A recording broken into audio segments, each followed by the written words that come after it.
புதிய குற்றவியல் சட்டங்கள் தொடர்பாக ஒன்றிய அரசுக்கு உயர்நீதிமன்றம் நோட்டீஸ் அனுப்பியிருக்கிறது.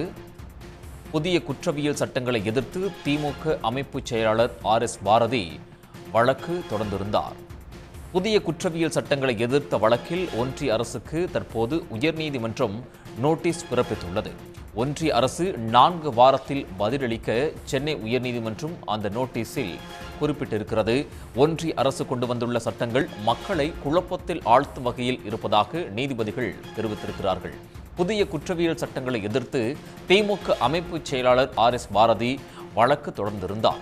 அமலுக்கு வந்துள்ள சட்டங்கள் அரசியலமைப்பு சட்டத்துக்கு விரோதமானது என அறிவிக்க வேண்டும் என்று RS பாரதி மனுவில் குறிப்பிட்டிருந்தார்.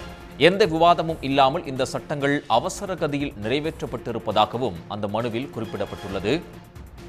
சமஸ்கிருதத்தில் சட்டங்களை நிறைவேற்றியது அரசியல் சட்டத்துக்கு விரோதமானது என்றும் அந்த மனுவில் குறிப்பிடப்பட்டுள்ளது.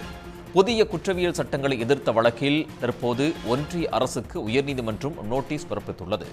ஒன்றிய அரசு இந்த நோட்டீஸிற்கு 4 வாரத்தில் பதிலளிக்க உயர்நீதிமன்றம் உத்தரவையும் பிறப்பித்துள்ளது. ஒன்றிய அரசு கொண்டு வந்திருக்கக்கூடிய சட்டங்கள் மக்களை குழப்பத்தில் ஆழ்த்தக்கூடிய வகையில் இருப்பதாக நீதிபதிகள் தெரிவித்திருக்கிறார்கள். புதிய குற்றவியல் சட்டங்களை எதிர்த்து திமுக அமைப்பு செயலாளர் RS பாரதி வழக்கு தொடர்ந்திருக்கிறார். கூடுதல் விவரங்களை வழங்குவதற்காக சிறப்பு செய்தியாளர் ரமேஷ்குமார் இணைகிறார். ரமேஷ்குமார், இந்த வழக்கினுடைய விவரங்கள் என்ன? புதிய குற்றவியல் திருத்தங்கள், அதாவது மத்திய அரசு அண்மையில ஏற்கனவே இருந்த இந்திய தண்டனை சட்டம், குற்றவியல் நடைமுறை சட்டம், இந்திய சாட்சி சட்டம் ஆகியவற்றை மாற்றி ஜூலை 1ஆம் தேதி முதல் 3 புதிய குற்றவியல் சட்டங்களை அமலுக்கு கொண்டு வந்தது. இந்த சட்டங்களுக்கு எதிராக தமிழகம் முழுவதும் வழக்கறிஞர்கள் போராட்டம் நடத்தி வருகிறார்கள். பல்வேறு கீழமை நீதிமன்ற புறக்கணிப்பு போராட்டம் நடைபெற்று வருகிறது. இதுக்கு எதிராக ஏற்கனவே திமுக சார்பில் போராட்டம் மற்றும் உண்ணாவிரத போராட்டங்கள் நடைபெற்றிருந்தது. இந்த நிலையில தான் திமுக அமைப்பு செயலாளர் RS பாரதி சார்பில் இந்த 3 புதிய குற்றவியல் சட்டங்களை அமல்படுத்தியது சட்டவிரோதம் என அறிவிக்க கோரி உயர்நீதிமன்றத்தில் வழக்கு தாக்கல் செய்யப்பட்டிருந்தது. இந்த வழக்கு தான் சென்னை உயர்நீதிமன்ற நீதிபதிகள் சுந்தர் மற்றும் நீதிபதி N செந்தில்குமார் ஆகியோருடைய அமர்வு முன் இன்று விசாரிக்கின்றது. அப்போது RS பாரதி சார்பில் மூத்த வழக்கறிஞர் NR இளங்கோ ஆஜராகி இந்த வழக்கு அதாவது குறிப்பா இந்த 3 சட்டங்களுமே எந்த ஒரு விவாதமும் கலந்தாலோசனையும் இல்லாமல் அமல்படுத்தப்பட்டுள்ளதாகவும், எனவே இது அரசியலமைப்பு சட்ட விரோதமானதை அறிவிக்க வேண்டும் என்றுதான் வழக்கு தொடரப்பட்டுள்ளதாக வாதிட்டார். தொடர்ந்து அந்த சட்டத்தில் உள்ள பிரிவுகளையும் அவர் சுட்டிக்காட்டினார். குறிப்பாக எலக்ட்ரானிக் எவிடன்ஸ் என்று சொல்லக்கூடிய அந்த எலக்ட்ரானிக் மின்னணு சாதனம் தொடர்பான சாட்சிகள் தொடர்பாக ஏற்கனவே அந்த யார் கொடுத்தார்களோ அந்த மின்னணு சாட்சி அவர்கள் அங்கீகாரம் அளித்தால் போதும் என்ற நிலையில அதை சோதித்து பார்த்து அதற்கான அறிக்கை தாக்கல் செய்ய வேண்டும் என்று ஒரு புதிய வரைமுறை கொண்டு வரப்பட்டுள்ளதாகவும், இது சட்டவிரோதமானது என்றும் தெரிவித்தார். இந்த 3 குற்றவியல் திருத்தப்பட்ட சட்டங்களால எல்லா தரப்பினருமே மனதார குற்றம் சாட்டப்பட்டவர்கள் அனைத்து தரப்பினருமே பாதிக்கப்படுவார்கள் என்றும் அவர் வாதிட்டார். இந்த வாதங்களை எல்லாம் கேட்ட நீதிபதிகள் இது குறித்து மத்திய அரசு 4 வாரத்திற்கு பதிலளிக்க வேண்டும் என்று தெரிவித்தார். அது மட்டுமல்லாமல் அந்த குற்றவியல் சட்டங்கள் மக்களை குழப்பத்தில் ஆழ்த்தும் வகையில உள்ளதாகவும் கருத்து தெரிவித்திருக்கிறார்கள். சட்ட ஆணையத்தினுடைய ஆலோசனையை பெற்றிருக்க வேண்டும் என்றும் அவர்கள் தெரிவித்தார்கள். இந்த வாதத்தின் போது அரசியலமைப்பு சட்டப்படி ஆங்கிலத்தில் மட்டுமே சட்டங்கள் இயற்றப்பட வேண்டும் என்று கூறப்பட்ட நிலையில் சமஸ்கிருதத்தில் சட்டமொழிகள் நிறைவேற்றியது அரசியல் சட்டத்துக்கு விரோதமானது என்றும் RS பாரதி சார்பில் ஆஜரான மூத்த வழக்கறிஞர் தெரிவித்தார். இதையடுத்து இந்த வாதங்கள் எல்லாம் கேட்ட நீதிபதிகள் இந்த 4 வாரங்களுக்கு மத்திய அரசு பதிலளிக்குமாறு உத்தரவிட்டிருக்கிறார்கள். இந்த மத்திய அரசு இந்த வழக்கு விசாரணை குறுக்கிட்ட என்ன பதில், அதாவது அவர்கள் என்னவென்றால் நாங்கள் ஏற்கனவே போதுமான கால அவகாசம் கொடுத்ததாகவும் அனைத்து வழக்கறிஞர் சங்கங்களுடைய கருத்துக்களை கேட்ட பின்புதான் இந்த சட்டங்கள் எல்லாம் அமலுக்கு வந்ததாக தெரிவித்திருக்கிறார். தற்போது இது குறித்து மூத்த வழக்கறிஞர் NR இளங்கோ தற்போது பேட்டியளித்து வருகிறார். அந்த காட்சிகளை பார்ப்போம்.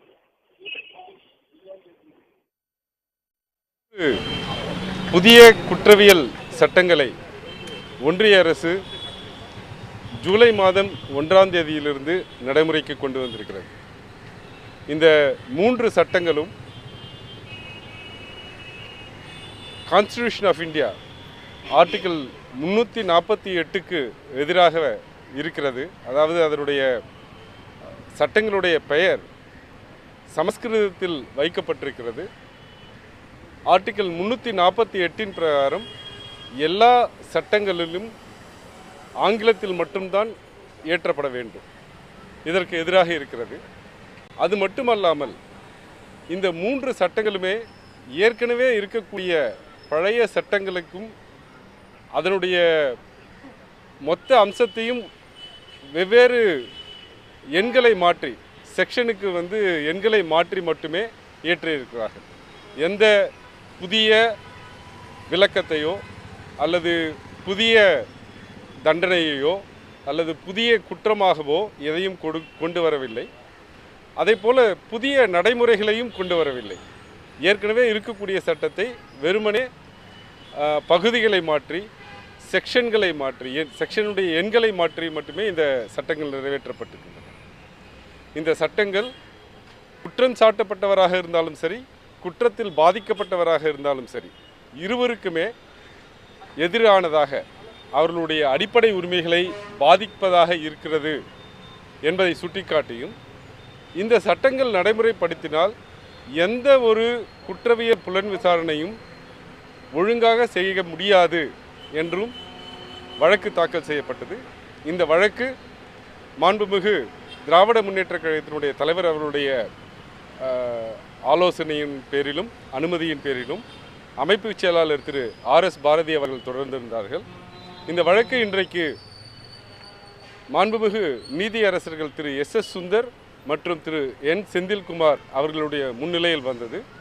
வழக்கில் முதலேற்பு வழக்கு இருப்பதை கருத்தில் கொண்ட நீதிபதிகள் ஒன்றிய அரசிற்கும் மாநில அரசிற்கும் 4 வாரம் நோட்டீஸ் அளித்து பதில் தர சொல்லி உத்தரவிட்டிருக்கிறார்கள். இந்த வழக்கு 4 வாரங்களுக்கு பிறகு விசாரணைக்கு எடுத்துக்கொள்ளும்.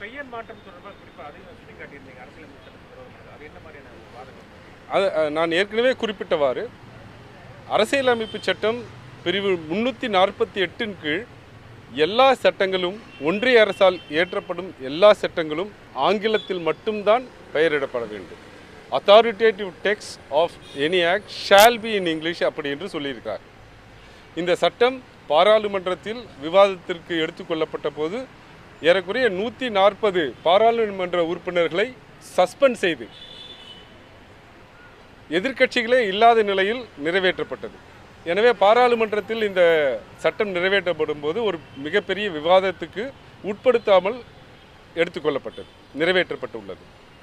ஆனால் இந்த சட்டம் செலக்ட் கமிட்டிக்கு அனுப்பிய போது அங்கே இருக்கக்கூடிய மூத்த எம்பிக்கள் அனைவரும் தங்களுடைய எதிர்ப்பை, தங்களுடைய கருத்துக்களை மிக ஆழமாக தெளிவாக பதிவு செய்திருக்கிறார்கள். குறிப்பாக சொல்லப்போனால் திராவிட முன்னேற்ற கழகத்தைச் சேர்ந்த மரியாதைக்குரிய திரு தயாநிதி மாறன் அவர்களும் நானும் மற்றும் காங்கிரஸ் கட்சியிலிருந்து மரியாதைக்குரிய திரு P சிதம்பரம், திரு திக்விஜய் சிங் அவர்களும், TMCயை சார்ந்த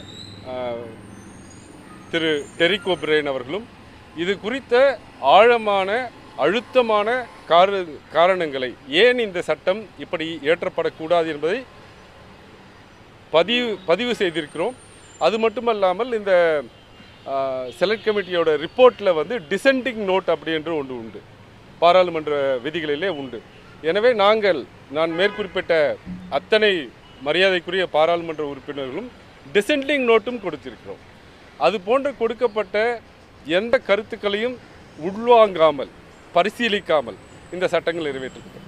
நீதிபதிகள் என்ன கருத்துக்களை வெளிப்படுத்தினாங்க? நீதிபதிகள் வந்து ஏற்கனவே CPC சட்டத்தை, சிவில் ப்ரொசீஜர் கோடை அமெண்ட் பண்ணுறப்ப பார் அசோசியேஷன் அவர்கள்லாம் கொடுத்த கருத்துக்களை உள்வாங்காமலே நீங்கள் அந்த மாதிரி CPC சட்டத்தை ஏற்கனவே ஒன்றிய அரசு திருத்தம் செய்திருக்கிறது. எல்லா சட்டங்களையும் திருத்தும் போது அனைவருடைய கருத்துக்களையும் பெற்று திருத்தம் செய்வது தானே சரியான முறை என்ற கருத்தை முன்வைத்தார். தேங்க்யூ. உடனுக்குடன் செய்திகளை தெரிந்து கொள்ள சன் நியூஸ் பெல் ஐகானை கிளிக் பண்ணுங்க.